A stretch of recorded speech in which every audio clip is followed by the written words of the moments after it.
guys, my name is Shay. Welcome to my channel. Today I'll be reviewing Good Trouble Season 4, Episode 11, Baby Just Say Yes.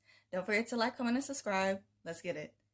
The episode starts off with everyone in the kitchen at the Coterie. Zumi is pouring an entire giant-sized bottle of ketchup into a pitcher. Alice is recording her, and Zumi is ready to get started.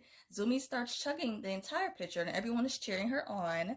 Kelly makes a comment about drinking cow's blood at a Twilight cosplay, and because it's Kelly, I don't know if that's supposed to encourage Zumi or throw her off her game.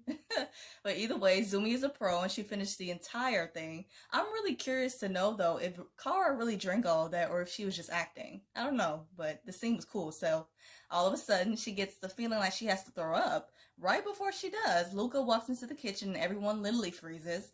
LUCA puts a yogurt into the fridge and then turns around and looks at everyone. He rushes out of the kitchen and then everyone resumes how they were before.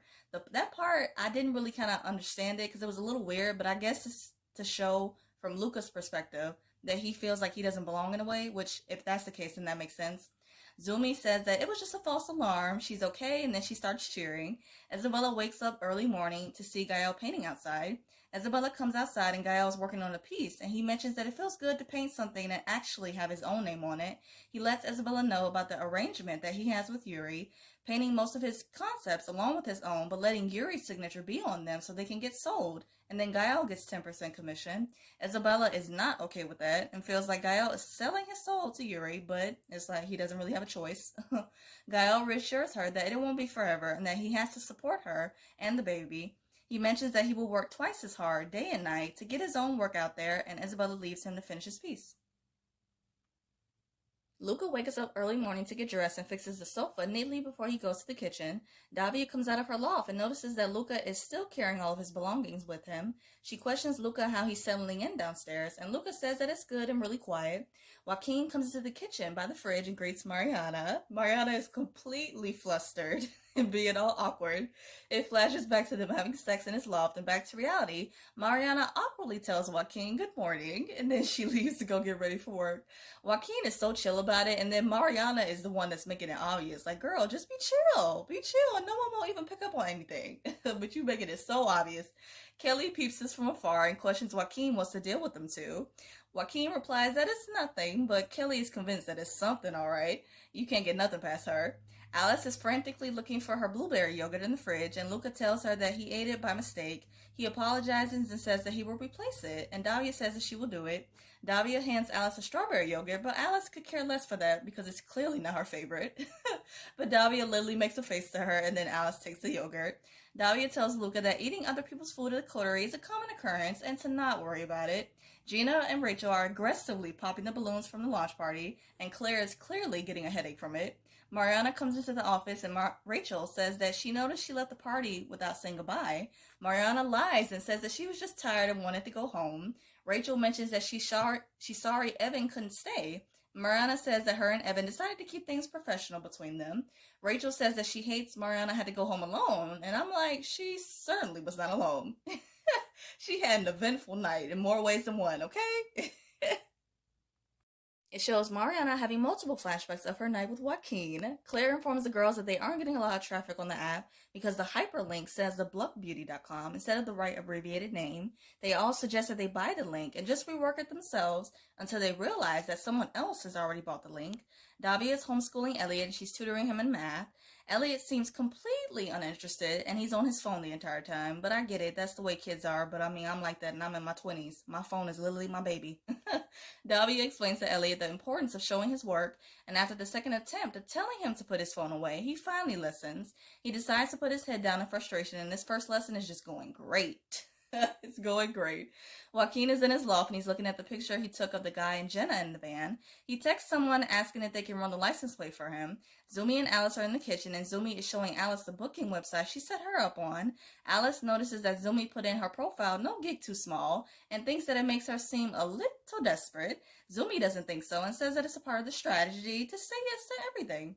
Alice mentions that if it's so easy like Zumi is making it seem, then she should give it a try.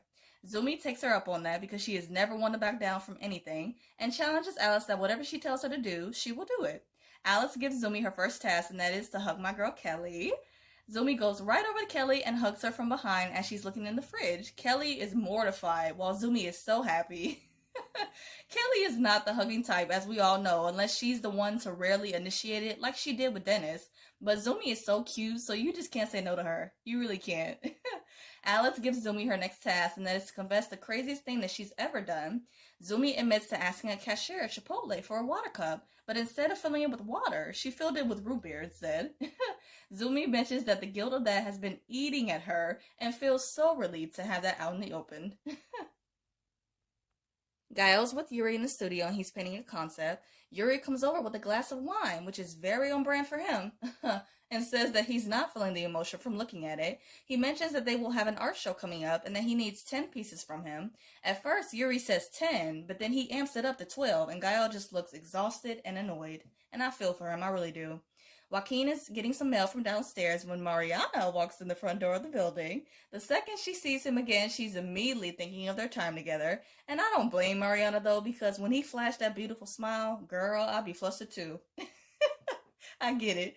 Back to reality, Mariana mentions that while what they had was fun, she's not looking to get into a relationship with someone that she's living with.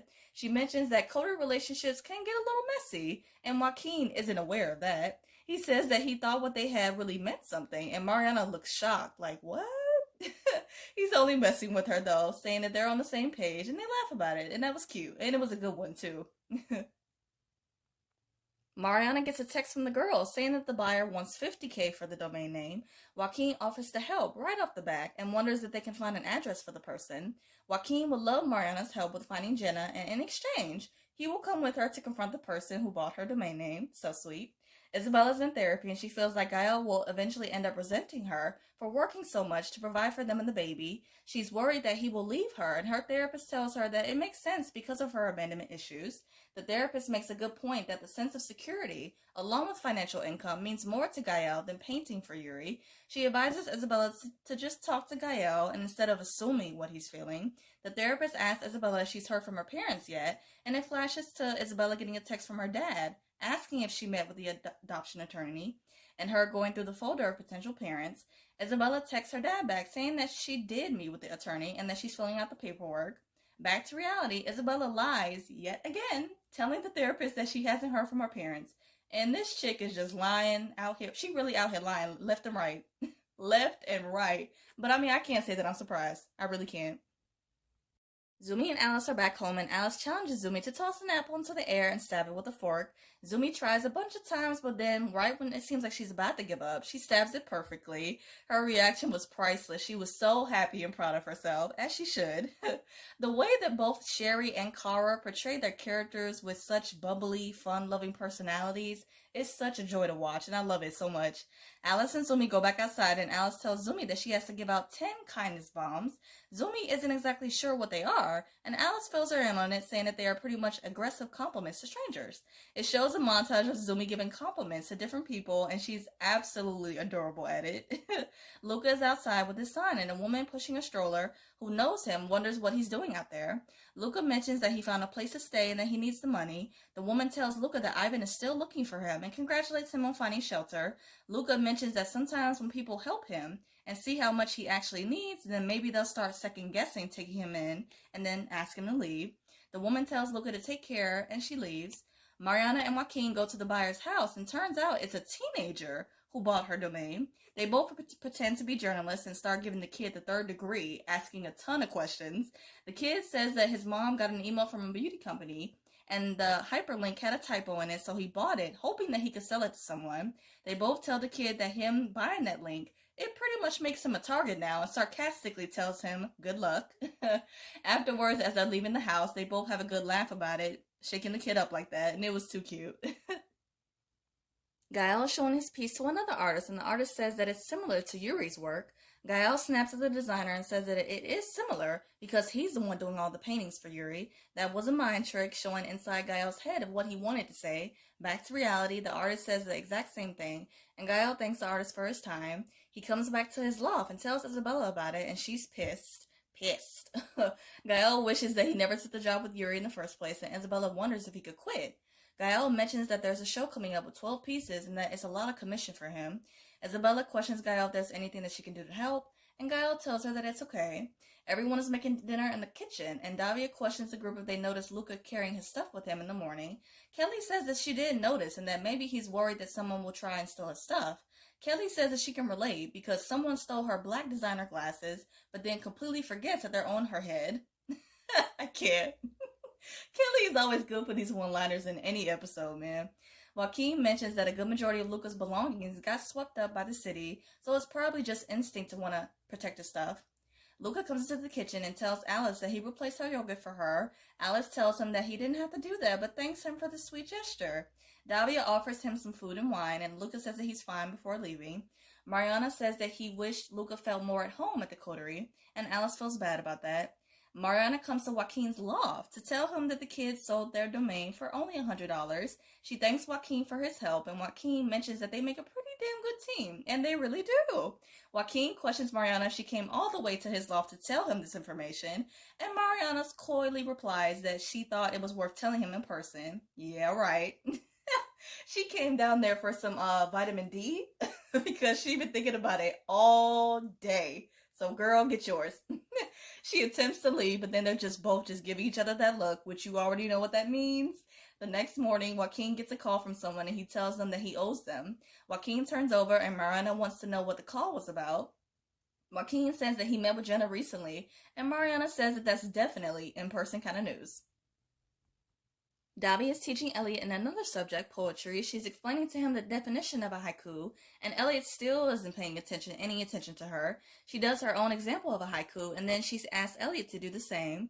After she persists yet again, Elliot finally decides to participate, but then he shades Davia at the same time, calling her a bad teacher, and wonders why his dad hired her. Ouch.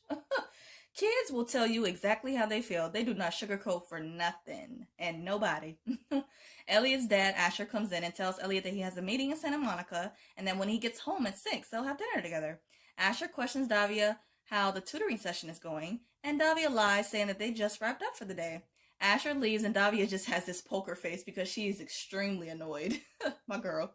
Isabella comes to visit Yuri, and Yuri is surprised to see her there. Yuri mentions that Gael isn't at the studio, and Isabella says that she came to talk to him.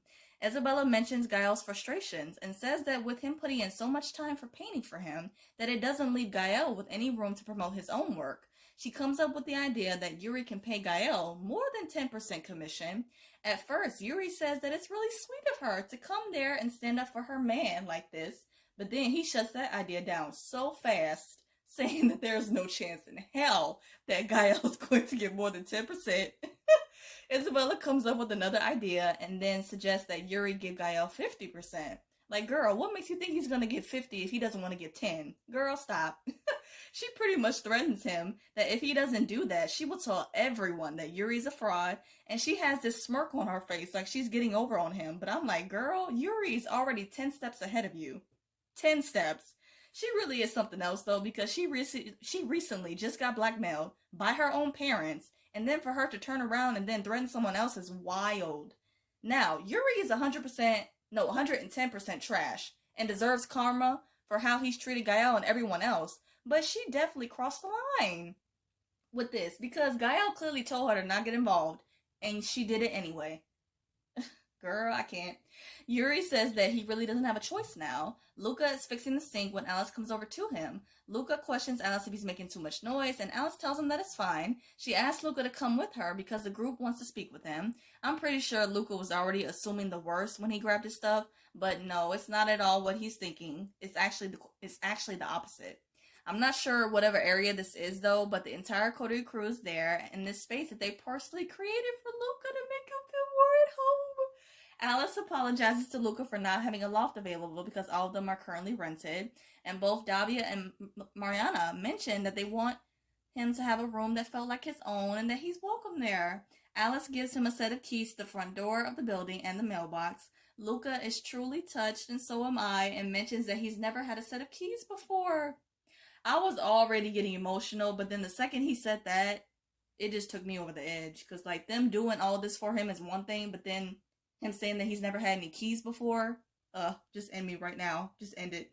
Davia immediately hugs LUCA, and the entire Coterie crew group hugs. It was such a sweet and beautiful moment, and LUCA deserves all the love that he's getting, and I wanted to say that way.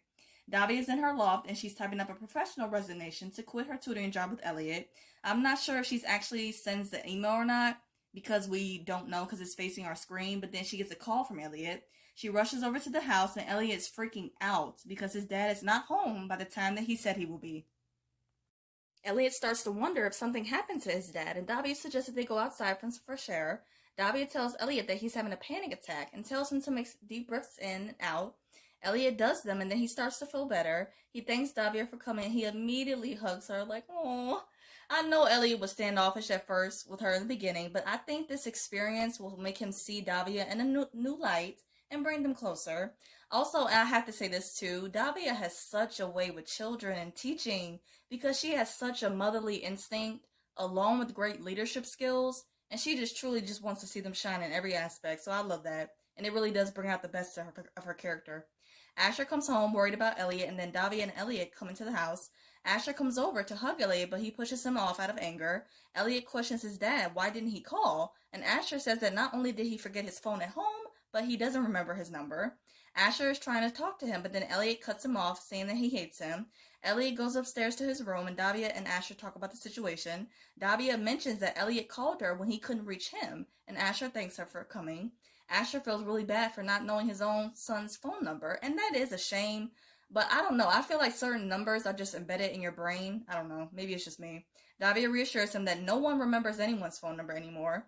The mom, Laura, is clearly not in the picture, and Asher says that she left them both for some guy that she met at the gym. Now, the writers could have came up with another reason for her leaving. Like the mom just woke up one day and randomly met this guy at a gym and decided to not only leave her man, but her son too. Really? I mean, it's still messed up all around, but another reasoning should have been given for that lame one. Asher mentions that with Elliot always being an anxious kid, he feels like a shitty father for making him worried like that. Davia steps in to encourage him, saying that kids can make being a parent or a teacher challenging, but what really matters is that you do the best that you can. She reassures Asher that he's doing his best and that Elliot can see that and that he loves him for it. Asher thanks Davia for saying that. He tells Davia that he doesn't believe she's a bad teacher because she wouldn't be there if she wasn't. After he says that, I can immediately pick up on a spark between them, and I'm like, oh. I know it's early, but I bet these two are going to develop feelings or become a thing. Asher questions Davia if he will see her tomorrow, and Davia says that she will be there. Davia tells Asher goodnight, and she leaves. LUCA wakes up in the morning. He gets dressed, and as he is about to put his clothes in his bag, he glances over at the dresser. He decides to put his stuff in the drawers and feels good about it, as he should. He takes his key and goes out to start his day with a smile on his face, and I'm glad about that. Mariana and Joaquin see this older woman pull into the driveway, and she goes inside the home. Mariana suggests to Joaquin that they go talk to this woman to get some information. Zumi and Alice are out for a walk, and Alice is surprised that Zumi did all of her things on her list. Zumi mentions that doing things outside of her comfort zone makes her feel alive. Alice receives a notification for a booking, but it's actually for Zumi. Even though Zumi's model is to always say yes, she mentions that she won't say yes to this opportunity because Alice comes first. She brings up another gig she got for Alice, and it's a mortician conference. Interesting. Alice isn't too sure about it, and Zumi encourages her, saying that they need someone to lighten up the deaf industry. Zumi tells a really cute joke, and Alice decides to give it a shot. Gael comes into his loft with guns blazing and questions Isabella, what did she say to Yuri? It flashes to Gael coming into the studio and Yuri bringing up that he got a visit from Isabella the other day. He mentions that Isabella felt like he was taking advantage of Gael and that he owes him 50% of the commissions. Even though Gael says that he doesn't feel the same way that Isabella does, he does do most of the work. Yuri fires Gael right on the spot. And back to reality, Isabella is trying to explain, but Gael cuts her off, as he should, respectfully. He wonders how he's going to provide for them without income now, and he leaves his loft. Isabella is just looking stupid, and this is why she shouldn't have gotten involved, but oh well. Joaquin and Mariana go to the woman's house to question her. The license plate is registered to a man named Casey, who was the woman's late husband. As the woman is about to shut the door, both Mariana and Joaquin compliment her display of scripture Joshua 24:15.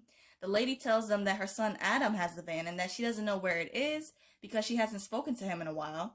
Joaquin gives the woman his card and politely asks if she sees the van to let him know. The woman agrees and tells Joaquin that she hopes he finds his sister and that she'll be praying for them both. As Joaquin and Mariana are about to leave, a man bangs on the car window. The episode ends with the man saying that Adam is his brother and that if Joaquin's sister is with him, she's in trouble. Dun dun dun! Well, we kind of knew that already.